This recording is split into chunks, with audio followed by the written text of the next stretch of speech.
hi, everybody. We have the Triple A League here today. We have composer Adam Schoenberg, clarinet player. I feel like that's reducing it a little bit. Principal of clarinet at the New York Philharmonic, Anthony McGill, and Maestro Ankush Bahl with us. Good morning, everybody. Morning.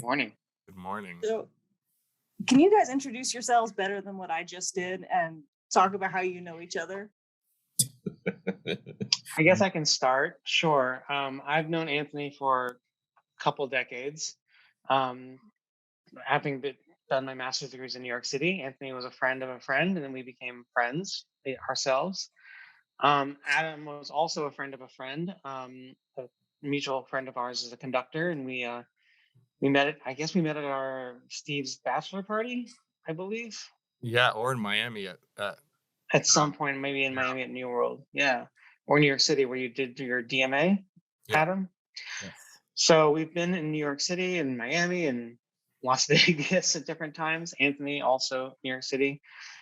You two have never met before, which I found surprising, and now you've met, which is very fulfilling because you are both dear friends of mine. Yeah, I'm really glad we're meeting too. I am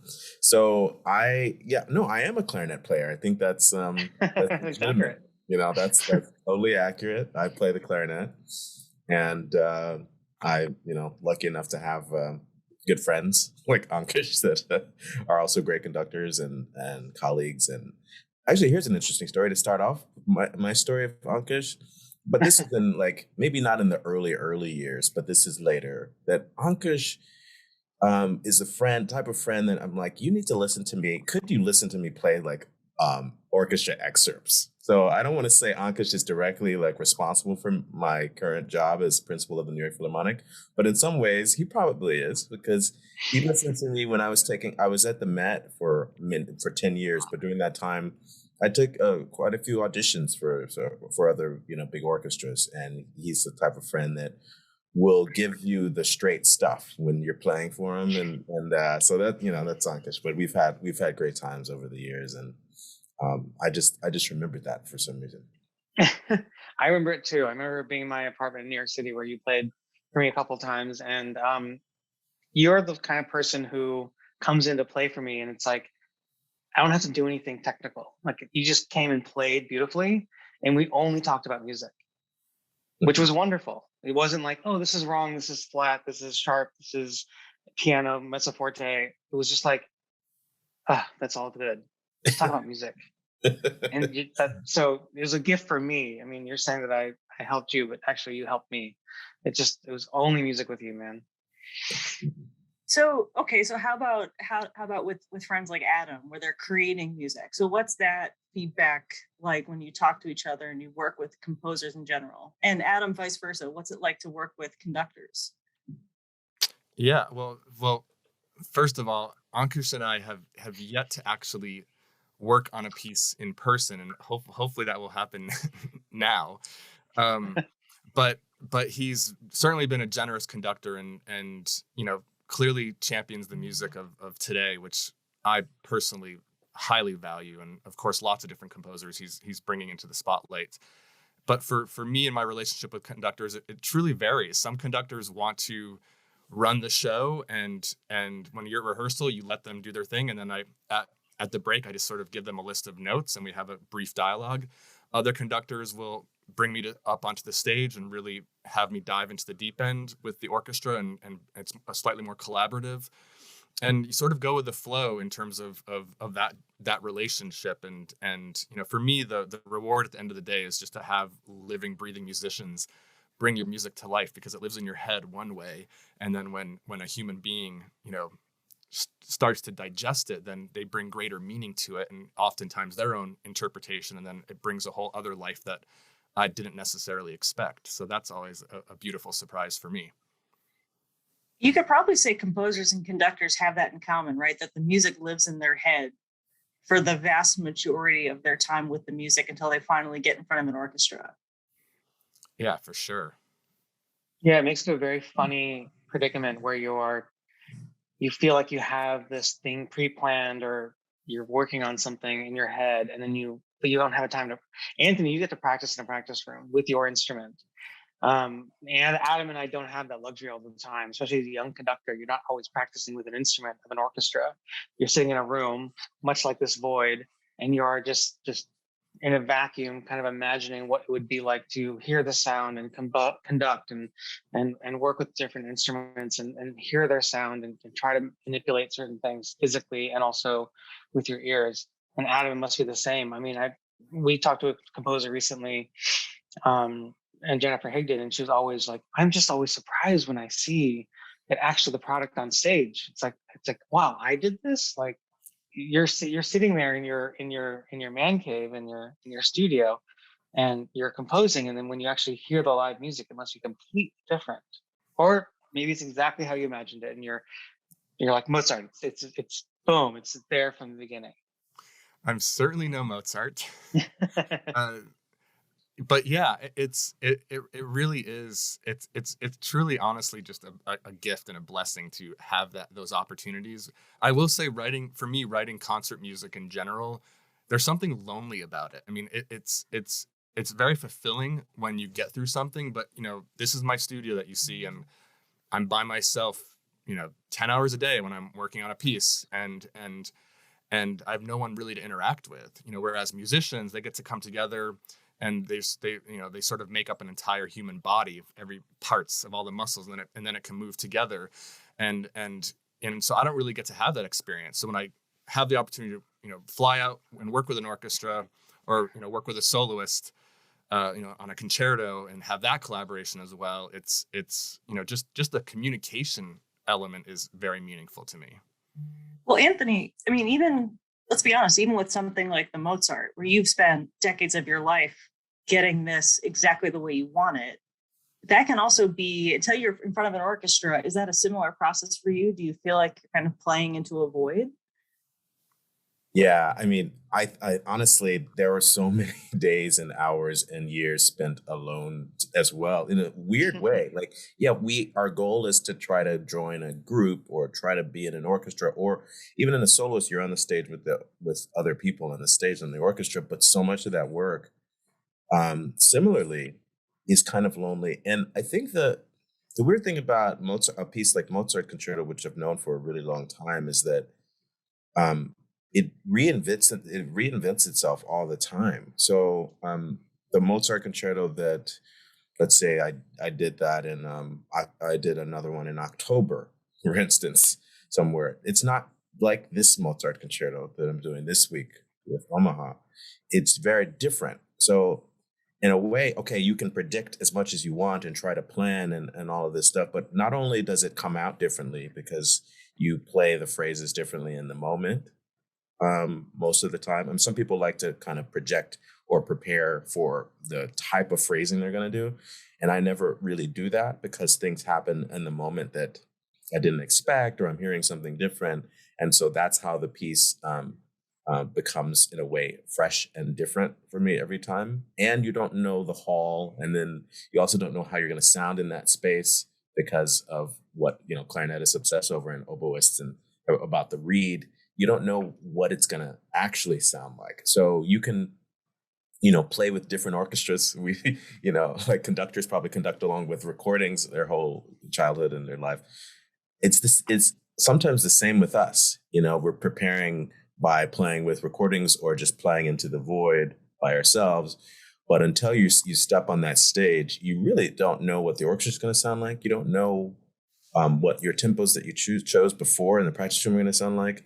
And so there's still so many different variables that it does feel like, I mean, that's what's great about live music. You don't know what's really going to happen. You can prepare, but it's like always something new and something unexpected that happens. And it's just adjusting to that.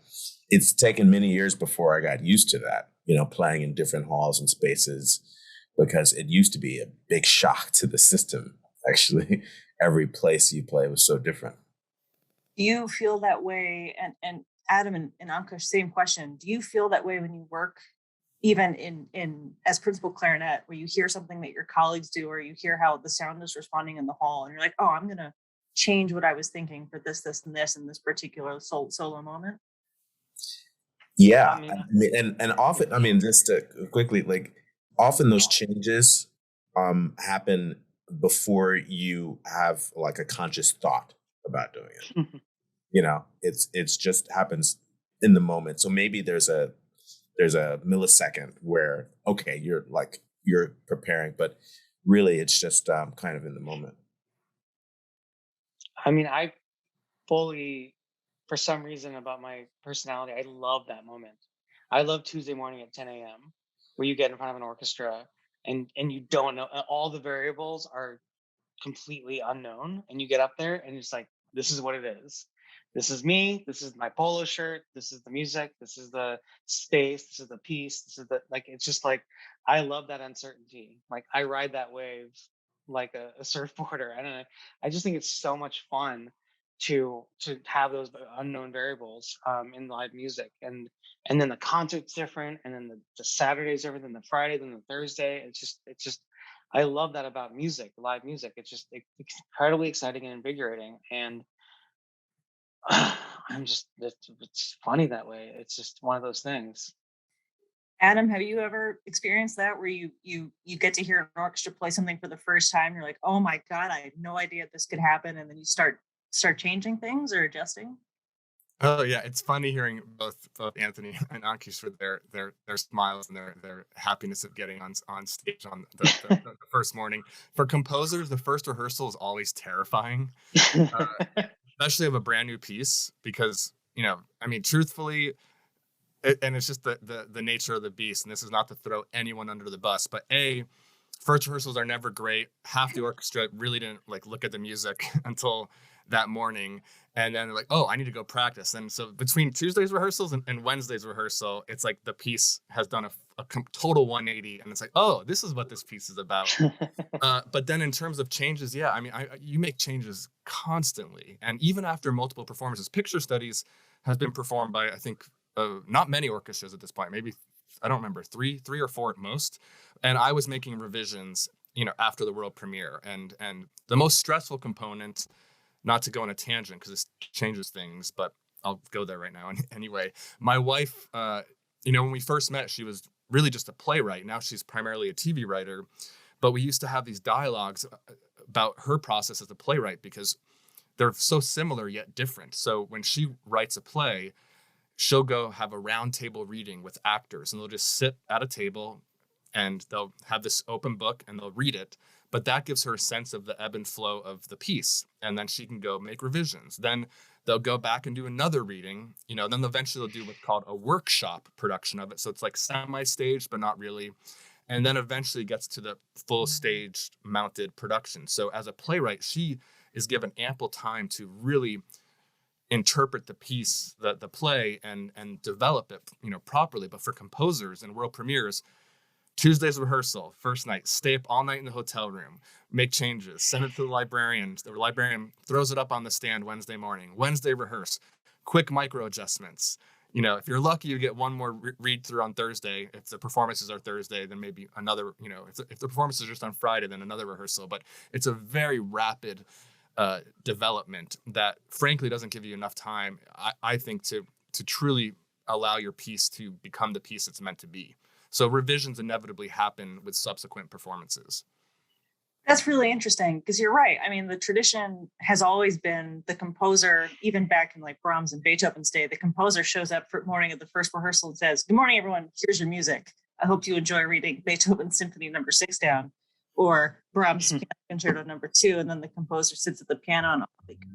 And what you're suggesting is, wouldn't it be great if composers could have staggered readings throughout maybe the course of a season so they can keep hearing it? And Anthony, you've been really leaning into not only new music, but new music that's kind of born out of the last couple years, especially. So do you feel the same way when you get to perform things again that have just been in existence for a year or 2 years? Or Oh yeah, I mean, I think it's so great for different reasons, but I think because of being able to kind of participate in a way in the creative process instead of just participating in the kind of recreation process. So what I mean by that is that often as a recreator of music, classical music written down, hundreds of years ago, even though it's amazingly beautiful and amazingly different each live performance, you're not really creating the actual like piece. You're not doing that. You're recreating something in your own voice, and which is wonderful. But when you get to interact with a composer and kind of directly, kind of feel the energy from that person, or even just talk to them briefly, you get a sense of, or hear what they think about the piece in any form.